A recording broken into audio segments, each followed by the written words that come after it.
is going to be focusing first on the fundamentals of renewable projects and partnerships, developing projects located on First Nations, and then finishing out with financing your renewable energy project, where ATB Capital Markets will be presenting. So today's focus is on part one, the fundamentals of renewable energy in Alberta and partnerships.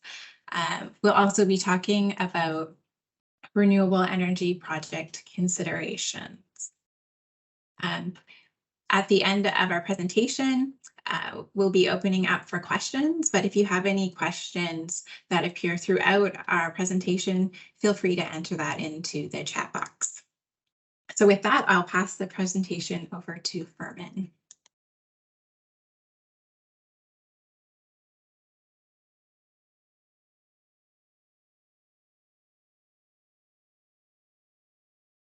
Thanks, everybody. So just some introductions, who we are. So First Nation Power Development, FN Power, is a registered Indigenous business, and through that we qualify as an Indigenous organization. So our objective is to empower communities to play a more active role, an active leadership role in the Canadian energy transition. What we do, so First Nation Power Development, our first year of focus was mainly formalizing a majority ownership First Nation-based partnership to go out and acquire a renewable energy project. And the goal was to demonstrate Indigenous leadership in this industry and then share this information with other Indigenous communities and organizations and create pathways for other communities to replicate or build off of.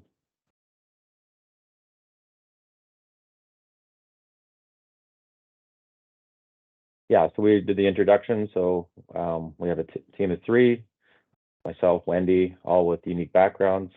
My background is mainly been working for Indigenous communities over the last 12 years, focusing on commercial and resource development.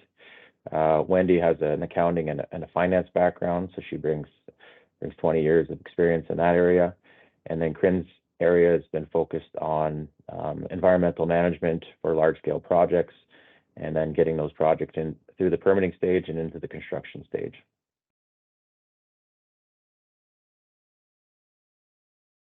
So just a little overview of why we exist. So we started this organization about a year and a half ago. As you all know, Canada and most developing countries have committed to lowering carbon emissions in order to combat climate change. So over the last few years with this commitment, the Canadian government has made significant investments through some of the NRCan investments. There's been over $1.5 invested into renewable energy transition projects. That's just the tip of the iceberg of the amount of capital investment it's going to take to meet some of these initiatives to hit these targets of lower emission reduction by 2035.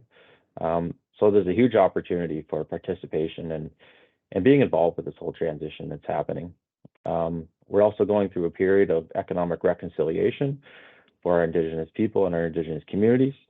So this is also an opportunity to start participating in this type of economy, and as well as be leaders in it. Based on my experience and working with communities, I feel that we're well positioned to be involved, to benefit from this investment, and benefit from the capital being that's required to do this transition, as well as we're also positioned to be leaders in this whole transition. So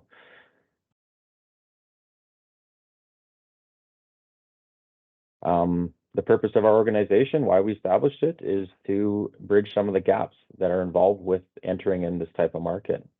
So entering a new industry, it's a huge learning curve. There's a lot to understand. The opportunities to participate may only be here for a short time period.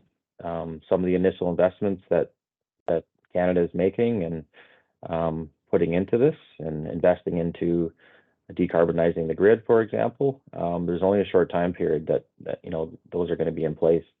And then there's a lot of willing partners out there willing to understand economic reconciliation with First Nations, and they want to partner. There's a lot of incentives to partner.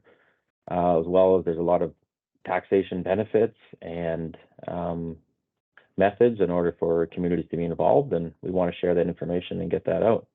So we're here to build a framework, share that with other Indigenous communities, in hopes that we drive change and we drive involvement from our First Nation communities in this whole transition. And our goal is to share these frameworks that we develop through this organization and get this information out to other communities within Alberta and also across the country.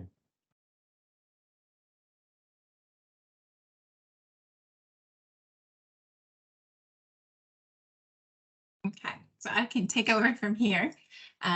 So we'll provide a high level fundamentals for renewable energy in Alberta before we dive into partnerships. So there are 4 basic components to a renewable energy project. There's the land as an asset, the harvesting and producing asset, which is panels or turbines. There's the transmission and distribution component, which moves the electricity to the end customer, which is the revenue generator. So Alberta's energy market is unique to Canada. It's not run by a crown corporation, similar to what BC and the East have. And it's made up of 4 components or sectors. So generation, transmission, distribution, and the end users. So as mentioned, what makes it unique is that the generation is an open market. So anyone can be an owner or operator, and then it's regulated by the Alberta Electric System Operator. So this is great in that it allows Indigenous communities to partner or to develop their own large utility-size renewable energy projects that can connect to a grid system. So high-level overview, solar potential in Canada. You can see the map here, orange being the highest potential, slowly getting lighter to yellow. So Alberta is in a great position with high potential for solar. We also have wind, where there's a lot of opportunity for wind energy in the province. There's other types of renewable energy within the province in Canada, such as run-of-the-river and geothermal, but there's not as many resources in Alberta. So some considerations, land and time considerations, if you're looking at getting into renewable energy. The average land per megawatt is around 4 to 7 acres for solar, and then it increases for wind with about 50 acres per megawatt. Time considerations, so larger renewable energy projects can take a minimum of 2 years to develop in Alberta. So there's a number of studies that you need to complete, and then there's also environmental approvals and regulatory permits that you would need to have in place before construction. So we'll get into that further in our second webinar, but for now, this high-level overview. And then, so cost considerations for grid connection. So you have your initial engineering and environmental costs. They vary based on the size and complexity of your project. However, you can consider that to be around 2 to 4% of your project cost. Then you have the cost of a solar facility itself. That ranges around 1 to 1.2 million per megawatt for the infrastructure. And then there's the cost for the grid connection. So if your project is of a larger size and you cannot connect to the distribution system, transmission line costs will be around 750,000 to 1 million per kilometer. So that is it for the high-level overview, and I'll pass this over to Wendy to talk about renewable energy project considerations. Good morning, everybody. I'm just going to take you through 2 slides just to talk about the overall planning for your project. So it's always beneficial when you're doing something of this magnitude to couch it in a bit of a framework so you don't miss any steps. So This is a 7-stage approach for any sort of energy project. So first, you have your idea, you float it by a few people, there's some interest. What comes next? So stage 2, you're going to do your overarching evaluation of your project. You're going to go through all the things that Corinne just mentioned, and you're going to add some other items to your list. You're going to look at, do you have political will? Do you have capital? Do you have access to partners or a willing partner? Do you have access to grant funding? So you're going to have an inventory list of all the things you're required, everything that you have, and a gap analysis of what you still need. And this is where you'll brainstorm with your team about how you're going to fill those gaps. Perhaps it's through a partnership or through grant funding. And it's going to be a very iterative process with all your stakeholders around the table. This is also the part where you're going to put your team together and decide who is going to be managing the project, because it is, as Corinne said, going to take a while. It's about a 12 to 24 month process. So you have to be organized. Step 3 is where you're going to do a deeper dive on the business analysis and really make sure that your project is financially viable. You're going to bring in your engineers at this point and look at the very specific place for your project. Will it generate enough power to make it financially viable? What sort of revenue can you expect? Go through your costs. You're going to have to do a pro forma at this point for a minimum of like 35 years. That's how long the life of these assets are. So it's a lot of work. At this point too, you want to bring in a banking partner. So start talking to banks. Often a mistake that we make or people make is bringing in their banks too late. And banks see deals, like tens of deals a month, hundreds over the year. So they actually have a lot of value to add when you're planning your project. So don't be afraid to engage them early. It's also when you're going to really explore the grant opportunities.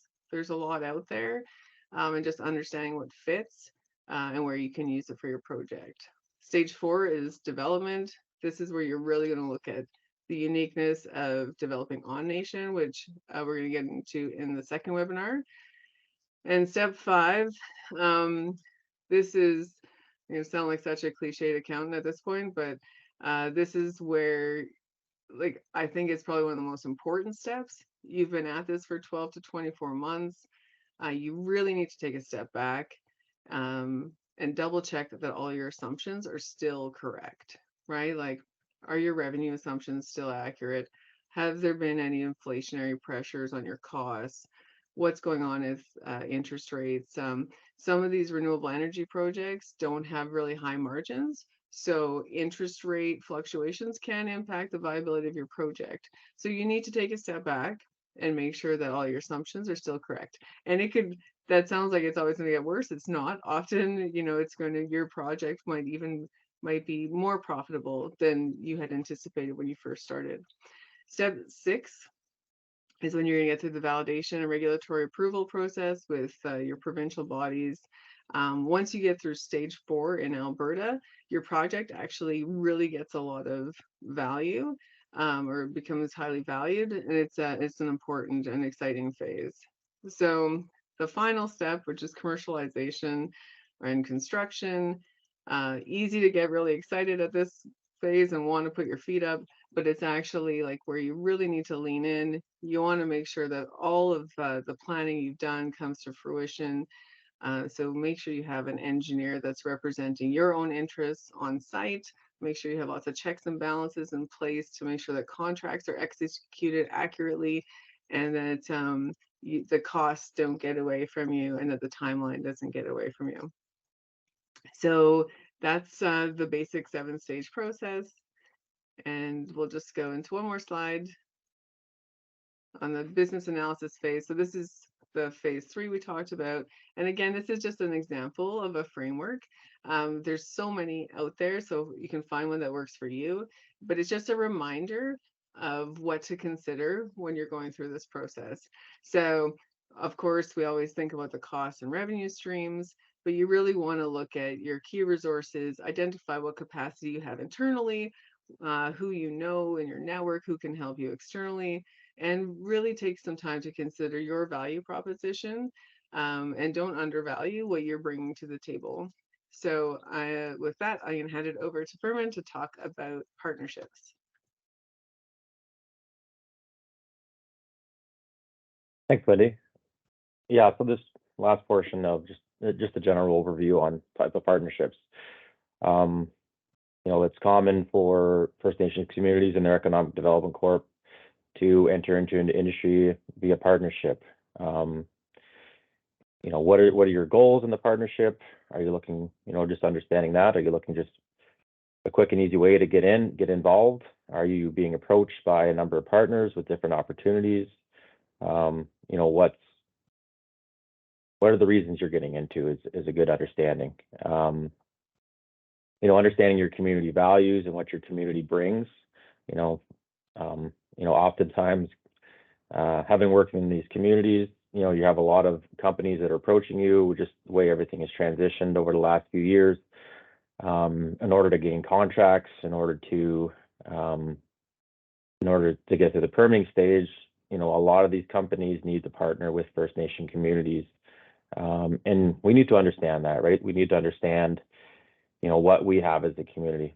Oftentimes, a lot of these projects won't even come to fruition unless these companies that are developing these projects, oftentimes a big component is requiring to partner with your community, right? So you need to understand that.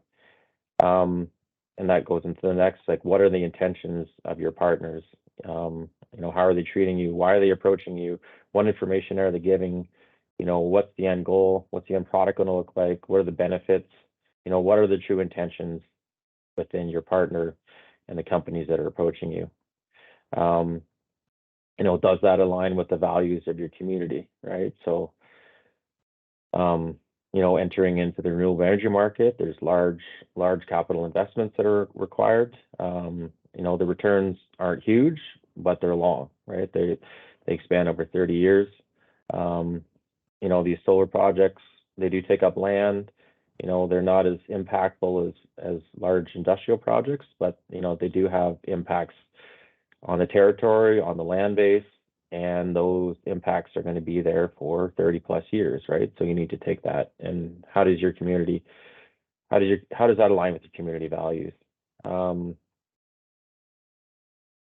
When selecting a partner, looking at their background, right?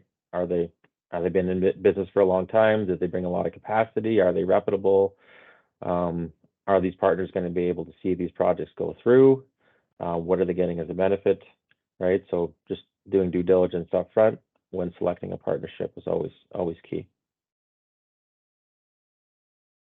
And I'll get into the type of partners.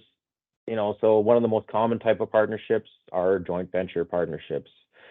As I was saying previously, a lot of these contracts, they're awarded to companies that have partnerships with Indigenous communities, right? What I find often a lot is, the contracts are pursued without really fully involving the communities up front, winning power purchase agreements, etc. But also having a component where they have to involve Indigenous communities. That might be an afterthought, right? So one of the simpler ways to get into partnership is through this joint venture revenue sharing agreement. They're pretty simple. They're just a cash flow to be associated with the community. The ideal thing about it is they're not a lot of effort to put together. There's not a lot of risk for the community. Most of the risk is held by the operator. But in the transition, but as a negative, you're also seeing that in the joint venture, it's usually the operating partner that holds all the asset value and has all the values associated with that asset, right? So there's a lot of value that's associated with actually holding the asset. The other thing, one of the negatives is, oftentimes the communities don't really have much of a voice in these type of partnerships. There's no control over the direction. These might have impacts in the territory you're not aware of, but you want to be aware of the project and the partnership prior to getting into these. As well, the benefits, they could create employment opportunities, and they are an easy way to enter into this market without a lot of effort, and they are building blocks for further and evolved partnerships down the road. So these are more common in oil field services businesses and operations. They do somewhat align up with renewable energy projects, but not as common.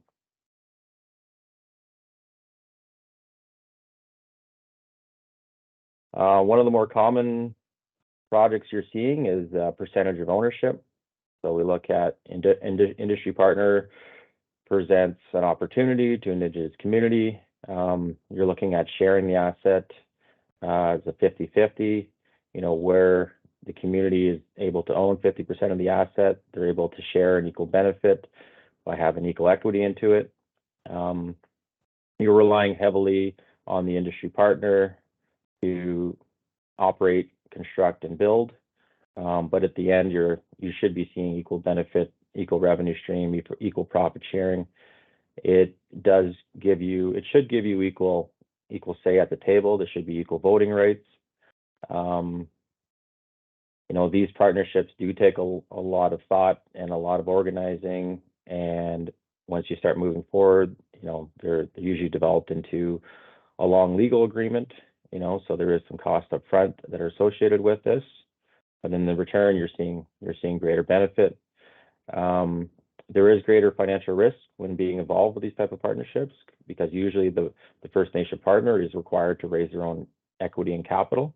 So it does require a number of due diligence on your end to enter into these and making sure you're getting into a viable business project.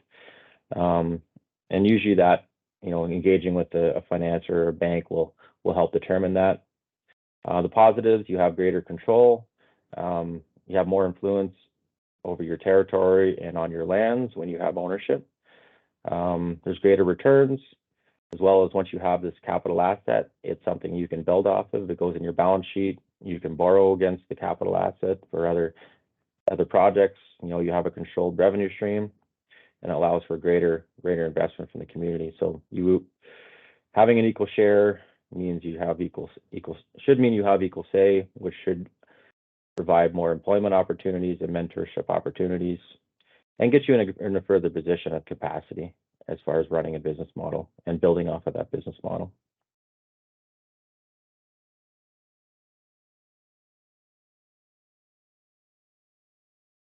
And then one of the other partnerships we're seeing is an evolving, and this is, I feel like, a great direction.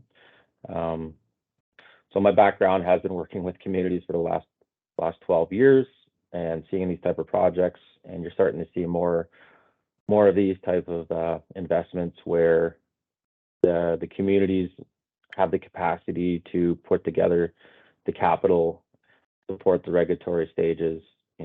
Biggest thing is raising the capital, finding the end customer, negotiating that end customer to have the revenue stream. A good example of this is the Canoe Creek hydro facility on Vancouver Island in the Tofino area, where the First Nation community basically holds the majority, 90% of the ownership, and then they partner with a minority operator partner. So the partner that's they're helping put it together, they hold a small percentage, and it incentivizes their operating partner to making sure the business is running efficiently. They're getting a profit share, but the lion's share is going to the community as the majority business asset holder.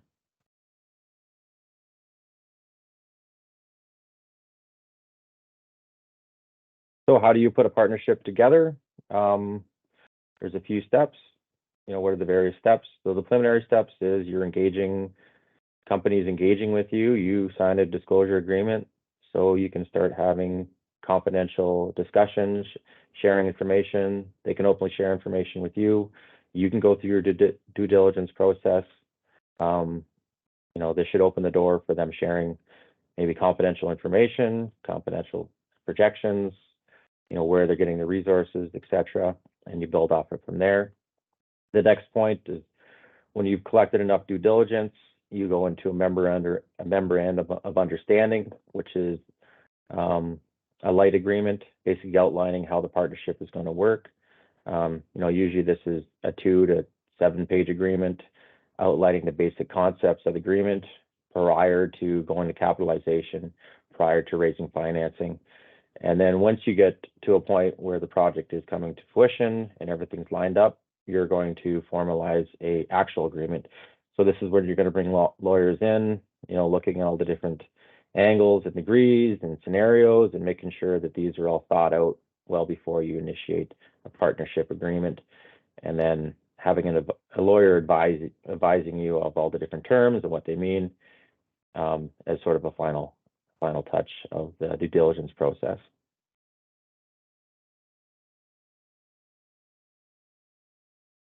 And then the ideal situation is, for First Nation communities and your economic development corporations to be 100% ownership and control. Right?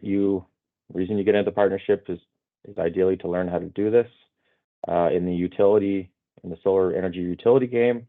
Right? They're not, they're not superly complicated business models, right? So once you develop capacity, once you've had the focus on there, I strongly believe that this is something communities can own and operate independently. There's a lot of resources and a lot of capital goes into building them, but once they're built up, the operating and overhead associated is pretty minor. There's a lot of man hours go into constructing, but once they're constructed, solar field sits out there, it collects rays from the sun and it generates revenue for 30 years, right? It's not a complicated business model. So if you're able to develop enough capacity, if you're focused enough, and ideally if you're able to raise your own capital, you can utilize consultants and contractors throughout the whole development phase, advising you, and doing that instead of utilizing a partner.